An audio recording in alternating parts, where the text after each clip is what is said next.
So I know the answer clearly to this question is going to be let's do both. But if you had to, you run an awesome organization there. If you had to spend your own cold, hard cash, would you spend it on a killer marketing team who can drive so much attention to that 70-80% of the buying cycle that the buyer is spending alone and influence them at scale via content? Or would you rather have a team of killer, let's call them subject matter experts, product specialists, rather than old school salespeople? Would you have a group of those individuals who can go perhaps out into the market and generate more inbound leads? Of course, the answer is both. But if it was your own cold, hard cash you had to spend, which do you think would be the most effective to drive revenue? I like how you ask questions, Will, right? Because if you force someone to make a choice, then you get to the truth of the matter, right? And I say this, keeping in mind that I started as a salesperson. I'm obsessed with sales, sales language, sales communication. I would choose the marketing team. Now, that team would consist of people you described in the latter. But I would choose that because I don't think our future in B2B sales is based on in-person boardroom meetings. And if anybody says it's based on that, that's just being naive. That is being, you know what? I'm standing here watching the tide come up on the beach, but I have a feeling it's not going to hit my feet. When it always does, it comes up.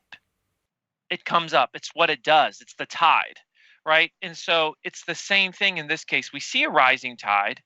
It's inevitable. And the thing about it is, too, that's interesting, Will, is the salespeople that are, or in business leaders that are most resistant of this are the very ones that are responsible for the shift because they themselves prefer these same types of buying habits. We're all eating the dog food here. Every one of us, unless you're Amish, at which point maybe you're not. So I totally agree. Something that we pitch all the time on the show is building, you would call it subject matter expert. Perhaps I'd call it thought leadership. Similar kind of things we're pulling here, right? I'm agreeable to both of those. Yeah. Yes. So you're building that. At which point, if you can do enough of it, if you can build an audience, if you can generate inbound leads, if you can really walk the walk, as opposed to the used car salesperson who's just trying to flog random shit year after year and never generating repeat customers and all that good stuff. Once you can walk the walk, you're almost unsackable. You're almost this is cliche that sales managers use all the time of, your territory, you're an entrepreneur, you should be nurturing that patch.